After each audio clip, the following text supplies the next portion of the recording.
Urology की जागरूकता public domain में ऐसी बहुत कम है। और उसमें अगर हम प्रोस्टेट की आज बात करें, जिसकी जागरूकता सोसाइटी में और पुरुषों में इतनी कम रहती है कि बहुत बार कुछ सुन के, कुछ ट्रीटमेंट करा के, कुछ काम चलते चलते एक दिन इमरजेंसी बन जाती है। तो ये जानना जरूरी होगा, नोइंग योर प्रोस्टेट की 50 साल के बाद प्रोस्टेट में बहुत सी चेंजेस हो सकती हैं। जैसे 50 साल के बाद हमारे काले बाल धीरे धीरे सफेद होते जाते हैं, और हम उसे एक तरह का नेचुरल प्रोसेस मानते हैं और बुरा नहीं मानते। उसी तरह से प्रोस्टेट जो पुरुषों का ग्लैंड है, जो यूरिनरी ब्लैडर के ठीक नीचे है और जो यूरिनरी पैसेज को कंट्रोल करता है, उसकी जो हार्मोन रिलेटेड चेंजेस होती हैं वो बहुत बार हमें तंग कर सकती है। पुरुषों में 50 साल के बाद प्रोस्टेट में चेंज होना अनिवार्य है। ये हार्मोन रिलेटेड चेंज है। और पुरुषों में ये हार्मोन रिलेटेड ग्लैंड उस जंक्शन पे है जहां पे सेमिनल पैसेज और यूरिनरी पैसेज मिलते हैं। तो ब्लैडर जहां आप यूरिन कंट्रोल करते हैं और उसके बाद यूरिन पास करना चाहते हैं, उस समय जब आप वॉशरूम में जाके जिप खोलते हैं तो ब्लैडर कॉन्ट्रैक्शन करके पुश करती है, यूरिन का रास्ता थोड़ा खुलता है और पेशाब खुल के आता है। ये जो खुल के आता था पहले 50 साल तक, और इसकी स्पीड वो थी जो हम दीवार पे पेंटिंग कर सकते थे, बिल्कुल वो स्पीड से आती थी जिसे हम कहते थे फास्ट फ्लो। वो फ्लो ग्रेजुअली उम्र के साथ साथ बढ़ती है। 40-50 साल के बाद जो हार्मोनल चेंजेस होते हैं, जैसे पुरुषों के टेस्टोस्टेरोन घटता है, उनकी सेक्सुअलिटी, उनकी बाकी सब चीजों में अनुरूप चेंजेस होते हैं। बहुत ग्रेजुअल प्रोसेस होता है। वो औरतों की तरह एक दिन मेनोपॉज की तरह नहीं है। वो बहुत प्रोग्रेसिव प्रोसेस है, और इस प्रोसेस की चेंज को बहुत बार अनदेखा कर देते हैं हम और आपके जैसे लोग 50-60 साल की उम्र में, बिकॉज व्यस्तता में, काम में, ट्रैवल में और अपनी लाइफस्टाइल को जोड़ने में इस पे बहुत बार ये चीज बीत जाती है। तो पुरुषों की जो एज रिलेटेड चेंजेस होती है इस ग्रेसफुल एजिंग में, उसमें बहुत इंपॉर्टेंट चेंज है प्रोस्टेट का चेंज होना। और प्रोस्टेट का चेंज होना जो सोसाइटी देखती है, वो सोनोग्राफी के रिपोर्ट के आधार से देखती है या पीएसए के रिपोर्ट के आधार से देखती है।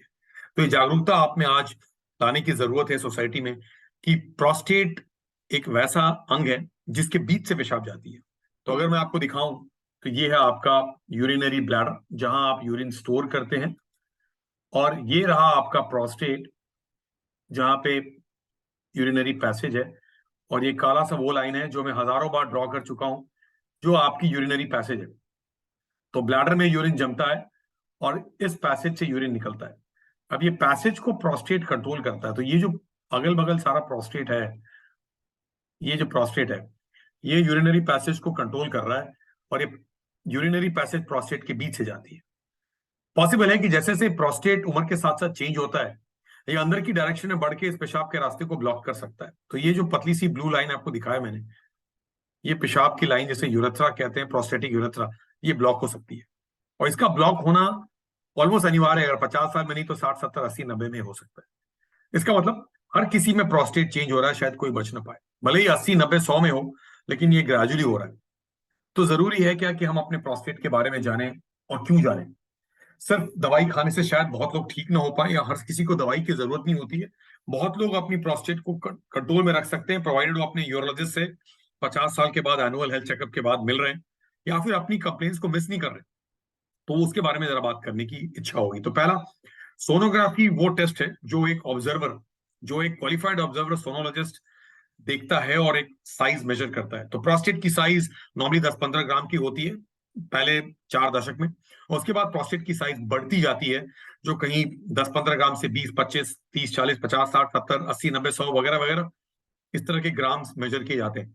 तो सोनोलॉजिस्ट ब्लैडर की भरी हुई विंडो के थ्रू देखते हुए प्रोस्टेट की साइज को मेजर करते हैं और समझाते हैं कि ये प्रोस्टेट का साइज है। प्रोस्टेट का साइज ये है, ब्लैडर में इतना रह जाता है, इतना खाली होता है, ब्लैडर की वॉल थिकनेस इतनी है, किडनी में सूजन है कि नहीं है, वगैरह वगैरह।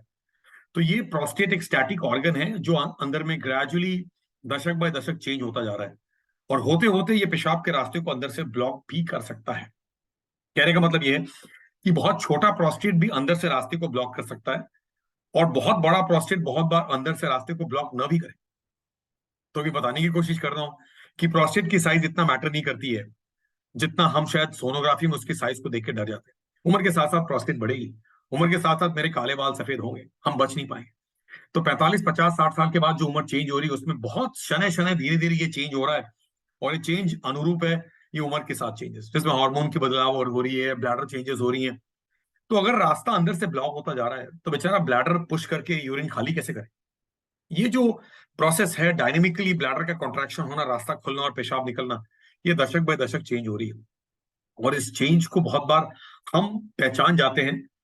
तो कैसे होता है, हम एयरपोर्ट में पहुंचे, फ्लाइट से नीचे उतरे और टॉयलेट में गए, बहुत से लोग यूरिन पास कर रहे होंगे, पता चला कि हम यूरिन पास करते रह गए, बहुत लोग करके चले भी गए। इसका मतलब हमें पेशाब में बहुत टाइम लग रहा है। तो ये ग्रेजुअली धीरे धीरे जो ब्लॉक करता जा रहा है, हमें पेशाब में बहुत ज्यादा टाइम लगना, शुरू करने में बहुत ज्यादा टाइम लगना, जिसमें पूरी पेशाब खाली नहीं हो रही है, हाथ पतली होना, और बहुत ज्यादा प्रेशर लगा के यूरिन पास करना, बार बार जाना, ये सब चीजें दरअसल अनुरूप उस चीज के बारे में है कि प्रोस्टेटिज्म या प्रोस्टेट के अंदर के रास्ते की रुकावट हो रही है।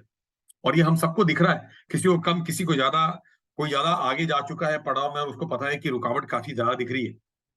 तो बहुत बार ऐसा होता है कि ये हम मिस कर जाते हैं, और हम अगर मिस कर जाते हैं तो ये प्रोग्रेसिव चीज हमें कभी कभी तंग कर सकता है। तो ये जानने की जरूरत है कि अगर आपकी पेशाब में रुकावट है और रुक रुक के आ रहा है और खुल के नहीं आ रहा है, तो बहुत जरूरी है कि हम अपने यूरोलॉजिस्ट को 50 साल के बाद मिले, अवश्य मिले, बिकॉज हमें अपनी पेशाब की फ्लो के बारे में उतना ही पता है, बिकॉज हम हर दिन एडजस्ट करते जा रहे हैं, minute by minute, second by second, और साल बाय साल, और दशक बाय दशक। ये जो चेंज हो रही है ग्रेजुअली, ये बहुत ग्रेजुअल है। वो चेंज हुआ जिसमें हमारे हार्मोन्स कम हो गए, हमारे मेलनेस, वो सब चीजों में घट गया, एक दिन इरेक्टाइल डिस्फंक्शन आ गई, उसके बारे में हम बात करने में शर्माते हैं। वैसे ही पुरुषों में पेशाब की फ्लो जो धीरे धीरे घटती जा रही है, बहुत बार लोग शर्माते हैं, बहुत बार लोग अनदेखा कर देते हैं, और बहुत बार लोग बोलते हैं दवाई खा के देख लेंगे या देखेंगे जब क्या होता है। हर चीज इसमें से गलत है, बिकॉज अगर आप में कोई ऐसी हेल्थ चीज हो रही है जो एक दिन हेल्थ हजार्ड बन सकती है प्रोग्रेसिवली, तो उसे मिस क्यों करें। दूसरा, PSA, prostate specific antigen. Prostate specific antigen की बहुत मार होती रहती है, बिकॉज ये एक ऑर्गन स्पेसिफिक मार्कर है, ये कैंसर की मार्कर नहीं है। ये और बात है कि कैंसरस सेल से इसकी प्रोडक्शन बहुत ज्यादा होती है, जैसे इन्फेक्टेड कंडीशन में होता है, और पीएसए बहुत बढ़ जाता है। तो पीएसए का खाली बढ़ना किसी चीज को नहीं बताता। पीएसए का बढ़ना बहुत ही चीजों में होता है, इन्फ्लेमेटरी स्टेट्स में होता है, इन्फेक्टिव स्टेट्स में होता है। प्रोस्टेट की साइज बढ़ने से ही पीएसए बढ़ सकती है। ऐसे 50,000 लोग बॉम्बे में हैं जिनकी पीएसए 10, 20, 30, 40, 50 है, और उनको कुछ फर्क नहीं पड़ता। उनकी टेस्ट हो चुकी है, उनकी बायोप्सी भी हो चुकी है, उसमें कहीं कैंसर नहीं है। तो पीएसए का बढ़ना हर समय कैंसर नहीं होता, और नॉर्मल पीएसए होना कोई जरूरी नहीं है कि अंदर कैंसर नहीं है। तो ये बहुत जरूरी है जानना कि पीएसए एक बहुत सरोगेट मार्कर है। प्रोस्टेट स्पेसिफिक एंटीजन हम ब्लड में मेजर करते हैं, और जब ब्लड में मेजर करते हैं तो जानते हैं इसकी जो नॉर्मल लेवल्स होती है वो 0 to 4 नैनोग्राम परसेंट होती है। इसका मतलब ये है कि 0 to 4 नैनोग्राम परसेंट नॉर्मल लोगों के लिए है। अगर किसी को बहुत सीवियर इन्फेक्शन हुआ और आपने गलती से उसकी पीएसए चेक कर ली, जो गलत टेस्ट होगा, तो पीएसए बहुत बड़ा हो सकता है। प्रोस्टेटाइटिस और इस तरह की यूरिनरी ट्रैक्ट इन्फेक्शन जो पुरुषों के यूरिनरी ट्रैक्ट में, प्रोस्टेट में ही घर करता है, जिसे प्रोस्टेटाइटिस कहते हैं, तो पीएसए बहुत ऊपर बढ़ सकता है, और उसे देख के लोग डर जाते हैं। पर कुछ और भी चीज डरने की बात है कि आपको इन्फेक्शन क्यों हुआ। तो पुरुषों में इन्फेक्शन क्यों होता है, इसलिए होता है क्योंकि रुकावट है, या तो यूरेथ्रा में रुकावट है, यूरेथ्रल स्ट्रक्चर, या प्रोस्टेट के अंदर की यूरेथ्रा में रुकावट है, जिसे प्रोस्टेटिक यूरेथ्रल ऑक्लूजन कहते हैं, जिसे आप एक लूज टर्म में बीपीएच कहते हैं, ब्लैडर आउटफ्लो ऑब्स्ट्रक्शन। अगर पेशाब खुल के नहीं हो रहा है, खाली नहीं हो रहा है, रुक रुक के हो रहा है, आपको अवश्य इन्फेक्शन हो सकता है। तो इन्फेक्शन का कोई कारण होता है, जैसे धुएं का कोई कारण होता है। अगर धुआं है तो कहीं चिंगारी जली हुई है, हमें चिंगारी को बुझाना होता है। तो आज ये जो पूरी अवेयरनेस या जो जागरूकता की कोशिश है, ये सब पुरुषों को और सोसाइटी को जगाने की जरूरत है कि प्रोस्टेट, जिसके बारे में इतनी सारी मिथ्स और मिथ्या रही हैं, उसे जरा हम भ्रष्ट करना चाहते हैं। लोगों को पता चले कि प्रोस्टेट की ट्रीटमेंट होती है। कोकिलाबेन धीरूभाई अंबानी हॉस्पिटल में, डिपार्टमेंट ऑफ यूरोलॉजी में, हम यहाँ मंडे सुबह से सैटरडे शाम तक उस तरह के मरीज देखते हैं जो अलग अलग तरह से आते हैं, अलग अलग तरीके से आते हैं। तो पहला ये बताना चाहता था, प्रोस्टेट की साइज इतनी इंपॉर्टेंट नहीं है जितना प्रोस्टेट आपको क्या कर रहा है। प्रोस्टेट आपके रास्ते को धीरे धीरे ब्लॉक करने की कोशिश कर रहा है। प्रोस्टेट वो ग्लैंड है जो पेशाब की थैली के नीचे है, और उसका टाइटनेस होना आपके अनुरूप नहीं है। उसका टाइटनेस होना ग्रेजुअली आज कल और भी प्रोग्रेस कर सकता है, और वो तब करेगा जब हम और आप नहीं चाहते, वो इमरजेंसी ना बनने पाए। तो पहला ये। दूसरा, प्रोस्टेट की अपनी बहुत अच्छी स्ट्रॉन्ग ब्लड सप्लाई होती है, और ब्लड सप्लाई हो साइज के साथ साथ बढ़ती है। बहुत बार पेशाब में खून आ सकता है, आपने बहुत स्ट्रेन किया, कॉन्स्टिपेटेड है, पेशाब भी जोर लगा रहे हैं, पेशाब के रास्ते खून दिख सकता है। पेशाब में खून जाना कभी भी नॉर्मल नहीं होता। तो अगर प्रोस्टेट के द्वारा अगर पेशाब के रास्ते में खून आ रहा है और आप बहुत स्ट्रेन करते हैं, आपकी यूरिनरी ऑब्स्ट्रक्शन है, जिसके बारे में शायद आपने कोशिश नहीं की, याद नहीं की, और एक दिन वो बढ़ गया, बहुत जरूरी है कि उसके बारे में जानना। तो प्रोस्टेट की ब्लड सप्लाई बढ़ सकती है। और ये भी याद रहे कि हम में से बहुत से लोग इस देश में ब्लड थिनर्स पे हैं। हमारी कार्डियक इश्यू, हमारे न्यूरोलॉजिकल इश्यू के कारण हमारे कार्डियोलॉजिस्ट और न्यूरोलॉजिस्ट हमें इकोस्प्रिन देते हैं, प्लेविक्स देते हैं, ब्रिलिंटा देते हैं। ये सब दवाइयां वो हैं जो ब्लड थिनर्स है। और ब्लड थिनर्स क्योंकि ब्लड थिनिंग कर रही है ऐसे जगहों से जहां से ब्लीडिंग हो सकती है, उसमें ये बहुत ही इंपॉर्टेंट है कि कोई बहुत ब्लीडिंग लेके यूरिन में आ सकता है। तो ब्लीडिंग कभी भी नॉर्मल नहीं है। और अगर आप बहुत स्ट्रेन कर रहे हैं, फ्लो अच्छी नहीं है, बहुत स्ट्रेन करते हुए ब्लीडिंग हो गया और आप अगर ब्लड थिनर्स पे हैं, जिस तरह की इमरजेंसी हमें कोकिलाबेन हॉस्पिटल में सुबह रात देखने को मिलता है, कोई क्लॉट्स पास कर रहा है, कोई ब्लड पास कर रहा है, तो यूरोलॉजिस्ट से टाइम पे मिलने की जरूरत है। बहुत बार लोग बिना अपॉइंटमेंट के टाइम पे आ जाते हैं और उनको हम देख लेते हैं ओपीडी में और इमरजेंसी में उनको एडमिट करते हैं और फिर इस ब्लीडिंग का ख्याल रखते हैं और उनको संभालते हैं। इसी बहाने ये ब्लीडिंग जो धुआं है, हम चिंगारी तक जाकर के पकड़ लेते हैं कि ब्लीडिंग क्यों हो रहा था यूरिनरी पैसेज से। अंदर कोई कैंसर तो नहीं है, अंदर कोई सीवियर इंफेक्शन तो नहीं है, अंदर कोई स्टोन तो नहीं है जो एक्चुअली रगड़ के नीचे आ रहा और पेशाब इसी बहाने खून आ रहा, या फिर प्रोस्टेट बहुत बड़ी हुई, उसकी ब्लड सप्लाई इतनी ज्यादा है, तो इसलिए कैंसर में या स्टोन में या बहुत सीवियर इन्फेक्शन में या प्रोस्टेट का अपने में बहुत बढ़ना और उसकी ब्लड सप्लाई इतनी ज्यादा होना कि आप ब्रिलिंटा और इकोस्प्रिन खा रहे हैं और खून बह गया, तो ये खून का बहना हर समय एबनॉर्मल है। तो हम बात कर रहे हैं आज प्रोस्टेट की अवेयरनेस के बारे में, और इंपॉर्टेंट है कि ये सब जागरूकता आप तक पहुंचे, बिकॉज वो सारी मिथ्या को हम शैटर करना चाहते हैं जिसके आधार पे लोग उसे पोस्टपोन करते रहते हैं। पेशाब की दिक्कत है तो अपने यूरोलॉजिस्ट से अपने शहरों में मिलने की जरूरत इसलिए होती है बिकॉज वो आपको डिजिटल रेक्टल एग्जामिनेशन के द्वारा, एक फिंगर एग्जामिनेशन के द्वारा ये बता पाएंगे कि ये सस्पिशियस है या ये नॉर्मल ग्रोथ की तरफ बढ़ रहा है। आपको एक टेस्ट करने को बोलेंगे जिसे हम कहते हैं यूरोफ्लोमेट्री। अब यूरोफ्लोमेट्री क्या है? यूरोफ्लोमेट्री, मेट्री मतलब मेजरमेंट, फ्लो मतलब स्पीड। यूरिन की फ्लो की मेजरमेंट एक तरह से वो डायनेमिक प्रोसेस का रिजल्ट है जो बताता है कि आप कितने अच्छे स्टूडेंट हैं।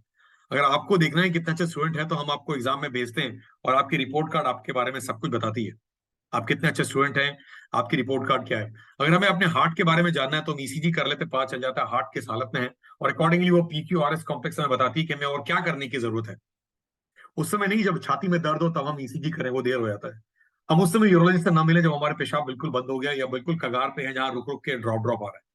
तो हमारी ये पूरी आज कोशिश जागरूकता की इसलिए ये है कोकिलाबेन धीरूभाई अंबानी हॉस्पिटल के डिपार्टमेंट ऑफ यूरोलॉजी से, कि लोग जाने, लोगों को जानना जरूरी है कि आपकी प्रोस्टेट में जो ग्रेजुअल और स्लो चेंज हो रहा है ये आपके यूरोलॉजिस्ट पीएसए की रिपोर्ट, सोनोग्राफी की रिपोर्ट से ज्यादा पकड़ सकते हैं, उसकी परफॉर्मेंस पकड़ सकते हैं कि उसकी साइज एक तरफ ये है, पीएसए लेवल्स ये हैं, पर उसकी फ्लो क्या है, ये आज जो फ्लो है कोई यूरोलॉजिस्ट देख के भविष्यवाणी कर सकता है कि इसमें हम क्या कर सकते हैं।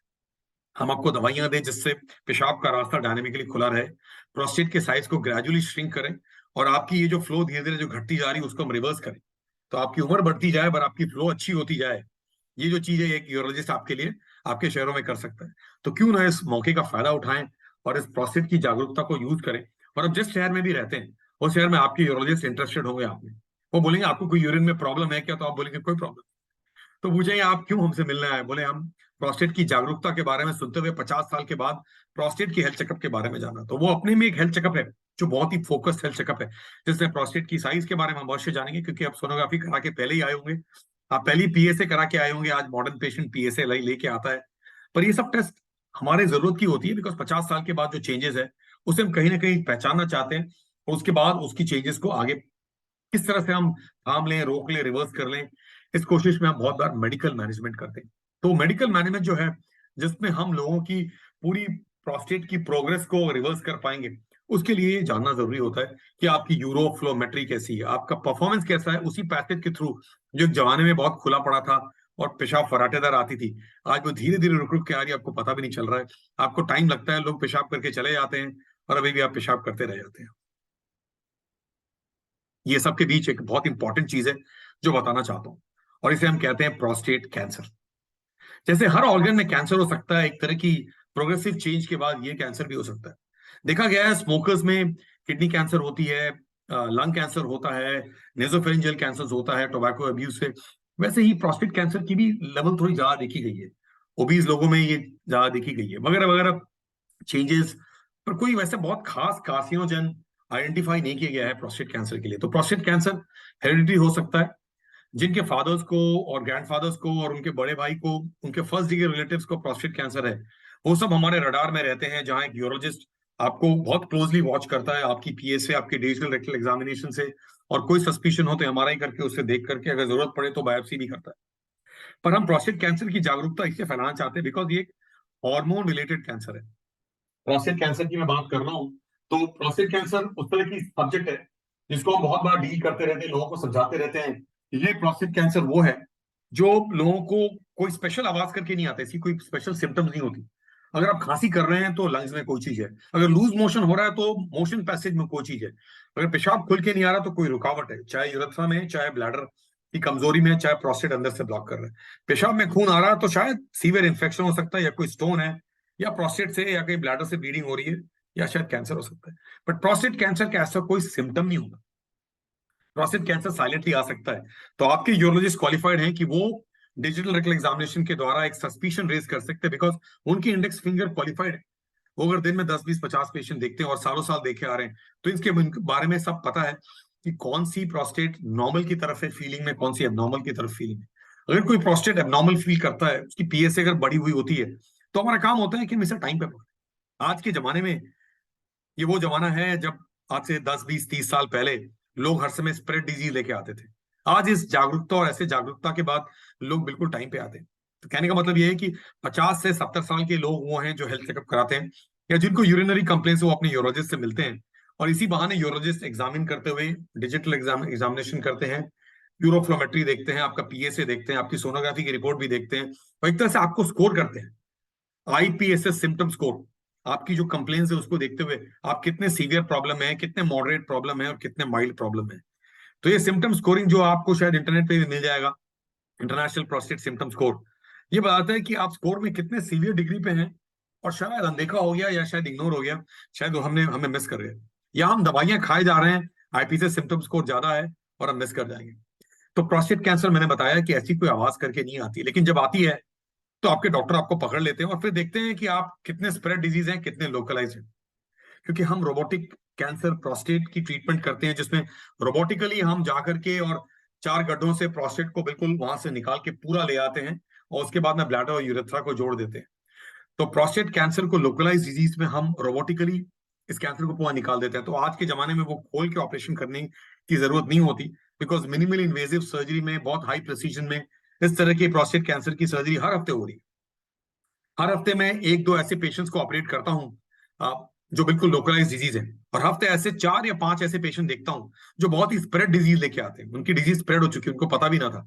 तो प्रोस्टेट से निकलता हुआ वो नोड्स में और विसरा में और बोन्स में जा चुका है।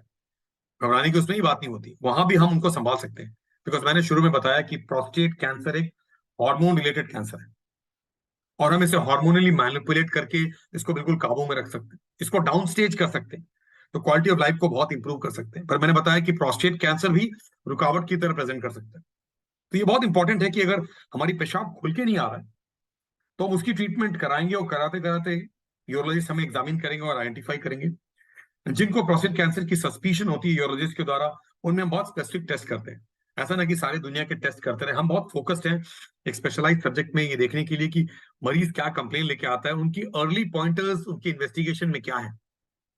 अगर आपको पेशाब में बहुत जलन है, दर्द है, व्यथा हो रही है, और खुल के नहीं आ रहा, और पेशाब में खून भी जा रहा है और बुखार है, मतलब आपको यूरिनरी इन्फेक्शन है। और यूरिनरी इन्फेक्शन में अगर आपने पीएसए का टेस्ट कराया है, तो वो 0 to 4 नहीं होगा, वो बहुत बार 10 20 50 होगा, और आप पैनिक करेंगे, रातों रात अपॉइंटमेंट लेके आएंगे या इमरजेंसी में आएंगे, और हम बोलेंगे अभी बहुत इन्फेक्शन, हम एंटीबायोटिक्स दे करके पीएसए को घटाना चाहते हैं, और पता चला कि पीएसए 2 हफ्ते के बाद बिल्कुल इंप्रूव होकर वो हो गई जो शायद नॉर्मल थी, बिकॉज ये यूरिनरी ट्रैक्ट इन्फेक्शन की ट्रीटमेंट के साथ साथ चल रहा है। तो बेसिकली पीएसए वो सरोगेट मार्कर है जिसमें से प्रोस्टेट स्पेसिफिक एंटीजन निकलता है, तो ब्लड में मेजर होता है। तो इसलिए पीएसए को देख के ना घबरा जाए, बहुत बार ये पीएसए नॉर्मल होता है और हमें हेल्प करता है कि हम किसी को टाइम पे पकड़ लें। बहुत बार ये सस्पिशियस होता है बिकॉज ये एबनॉर्मल रह रहा है और हमारे एंटीबायोटिक से कम नहीं हो रहा है। बहुत बार ये पीएसए नॉर्मल रहता है, लेकिन आपके डॉक्टर ने डिजिटल रेक्टल एग्जामिनेशन किया, उनको सस्पिशियस लगा, तो उनकी बात मानिए, और शायद अगर वो बोले तो बायोप्सी एमआरआई करने की जरूरत पड़ सकती है। तो ये पूरी जागरूकता आज प्रोस्टेट कैंसर के बारे में इसीलिए है, बिकॉज ये सिर्फ अमेरिका की डिजीज नहीं है, आज भारत में भी हम ये डिजीज बहुत कॉमनली देख रहे हैं। Second commonest cancer of main in the world, obviously uncommon नहीं है, और हम भारत में इससे बहुत दूर नहीं है। तो हमारे लिए जरूरी है कि अगर हम सातों दिन यहाँ प्रोस्टेट कैंसर देखते हैं, प्रोस्टेट की बीमारियों को देखते हैं, और यंग लोगों को या बुजुर्गों को देखते हैं वो प्रोस्टेटाइटिस या प्रोस्टेटिक इन्फेक्शन से आते हैं, उस समय हम प्रोस्टेटाइटिस के समय, सीवियर इन्फेक्शन के समय नॉर्मली पीएसए टेस्ट नहीं करते। कोई बहुत पेशाब बंद होके आए, रिटेंशन लेके आए, उस समय अगर हम पीएसए कर रहे हैं तो पीएसए अवश्य बढ़ा होगा। तो इन सब चीजों की जागरूकता की बहुत जरूरत है। तो पहला था ये कि प्रोस्टेट की साइज उतनी नहीं मैटर करती जितना प्रोस्टेट आपको क्या कर रहा है मैटर करती है। क्या कर रहा है आपको प्रोस्टेट, सिर्फ आपको धीरे धीरे पेशाब के रास्ते को ब्लॉक ही कर सकते हैं, पहला। दूसरा, प्रोस्टेट की साइज 20 ग्राम हो वो भी ब्लॉक कर सकती है, प्रोस्टेट की ग्राम 200 ग्राम है और वो शायद यूरिन को ब्लॉक ना करे। इसलिए बहुत बार लोग आते हैं घबराते हुए आते हैं कि हमारी प्रोस्टेट बहुत बढ़ गई है डॉक्टर साहब। हम कहते हैं बहुत बढ़ गई तो शायद पेशाब के रास्ते में रुकावट कर रही होगी, एक बार जरा टेस्ट तो कर लेते हैं, जरा फुल ब्लैडर में जाइए और अपना यूरिन फ्लो कीजिए उस कंप्यूटराइज टॉयलेट में, जैसे यूरोफ्लोमेट्री कहते हैं, और सारा कुछ पता चल जाएगा, दूध का दूध पानी का पानी, कि आपकी फ्लो कितनी अच्छी आ रही है। पता चल जाता है कि आपकी फ्लो बेल शेप कर्व है, जो नॉर्मल है, जो शायद बचपन में थी, या धीरे धीरे स्टैकेटो कर्व, ऑब्स्ट्रक्टिव कर्व होता जाता है, प्रोलॉन्ग फ्लो हो रहा है। उसके इमीडिएटली बाद जब पोस्ट हुआ रेसिड्यू चेक किया तो पता चल गया आपने कैसा परफॉर्म किया और कितना बच गया। तो है ना यूरोफ्लोमेट्री वो टेस्ट जो आपकी परफॉर्मेंस भी बताता है और कितना बच गया वो बताता है, दोनों एक साथ। जबकि सोनोग्राफी वो टेस्ट है जो आपकी साइज बताता है, कितना बच गया ये बताता है, पर ये नहीं बताता कि आप कैसे परफॉर्म कर रहे हैं। And all that matters is your performance. आपकी परफॉर्मेंस ही बात है कि आप कितने अच्छे स्टूडेंट है उस यूरिनरी पैसेज के थ्रू जहां से प्रोस्टेट चेंज हो रहा है। तो प्रोस्टेट कैंसर वो है जो कोई आवाज करके नहीं आता। ये और है कि बहुत बार लोग आते हैं और प्रोस्टेट कैंसर बहुत फैला हुआ मिलता है, जिसके लिए हमारे पास आज हार्मोन थेरेपी है। मैं जब हफ्ते में 4 से 5 ऐसे मरीज देखता हूं तो अवश्य ये कोशिश रहती है कि उनको सांत्वना दूं कि ये बीमारी बिल्कुल मेल्ट हो सकती है। हमारे पास आज वो दवाइयां हैं जो शायद पहले भी थी, लेकिन आज गवेषणा इतनी अच्छी हो चुकी है और हम उस लेवल की संतुलन में है जहां साइंटिफिक कम्युनिटी ने उस तरह की दवाइयों की दिल रची है जहां हम लोगों को ठीक कर सकते हैं। तो बहुत ही स्प्रेड डिजीज को भी हार्मोन मैनिपुलेशन के द्वारा, बहुत क्लोज कैच के द्वारा, लोग पीएसए 700 और 900 के पीएसए लेके आते हैं। उनकी पीएसए पता चला 3 महीने में 0.1 0.4 हो गई, बिकॉज उस तरह की दवाइयां प्रोस्टेट कैंसर की बर्डन को कम करते करते, श्रिंक करते करते एक तरह की कंट्रोल लेती है।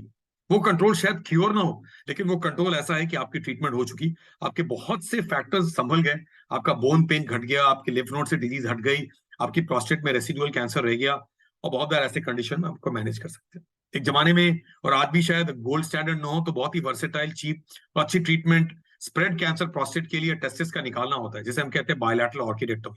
तो आप प्रोस्टेट कैंसर लेके आए जो बहुत स्प्रेड है और आपकी पेशाब खुल के आती है, तो हमें प्रोस्टेट को दूरबीन के रास्ते खोलना ना पड़े, बिकॉज आपका रास्ता खुला पड़ा है। और ऐसे कंडीशन में सिर्फ एक ही चीज चाहिए, अगर हमने हार्मोन की फीड बंद कर दी तो शायद प्रोस्टेट कैंसर अपने आप शांत हो जाएगा। अगर आपने किचन बंद कर दिया तो डाइनिंग टेबल पे खाना ही बंद हो जाएगा। तो अगर आपने किचन या टेस्टिस को ही निकाल दिया तो फिर उसके बाद जो यूरिन, जो हार्मोन बनता था, टेस्टोस्टेरोन, 5-डीएचटी, वो सारा कुछ और प्रोस्टेट को स्टिमुलेट ना कर पाएगा, कैंसर को स्टिमुलेट ना कर पाएगा। तो ये बहुत बार उस जमाने से की जाती है और आज भी की जाती है, अलग अलग संस्थाओं में, अलग अलग रिक्वायरमेंट्स में, अलग अलग पेशेंट्स में, जहाँ पे हमने टेस्टिस को ही निकाल दिया और उसके बाद प्रोस्टेट की फीड बंद हो गई।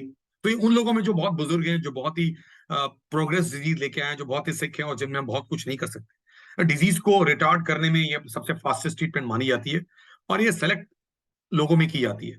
तो ट्रीटमेंट की बहाव बढ़ती जा रही है, हर दशक नई नई ट्रीटमेंट्स आ रही हैं, पर हर दशक ये जागरूकता नहीं हो पा रही है। ये जागरूकता आज कोकिला में धीरूभाई अंबानी हॉस्पिटल के डिपार्टमेंट ऑफ यूरोलॉजी से आप तक पहुंचने की बहुत जरूरत है। मेरे ऐसी इच्छा है कि हर पुरुष अपने बारे में जाने, जैसे आप अपने बारे में अवश्य जानते हैं, अलग अलग चीजों के बारे में, अपनी लाइफस्टाइल के बारे में, आपका खाना पीना, रहन सहन, रात को बार बार पेशाब जाना और कंट्रोल न कर पाना, पेशाब लीक हो जाना, पेशाब में खून जाना और जलन होना और रुक रुक के आना, ये सब कुछ आपके हित में नहीं है। तो एक यूरोलॉजिस्ट आपके शहरों में आपका मित्र है, वो 50 साल के बाद शायद और ज्यादा मित्र हो जाता है, बिकॉज वो आपको हेल्प करना चाहता है। तो आपकी जागरूकता इन सब सब्जेक्ट में वो है जो आपको अपने यूरोलॉजिस्ट के पास टाइम पे लेके जाएगी। और बहुत बार कोई ऐसी डिजीज जो आपकी ग्रेसफुल एजिंग में, जिसमें आप मैच्योर होते जाते हैं और केपेबल होते जा रहे हैं अपनी रिटायरमेंट की तरफ, उसके पोस्ट रिटायरमेंट ईज लाइफ की तरफ, उस समय कोई भी सेल शॉक प्रॉब्लम ना हो जाए।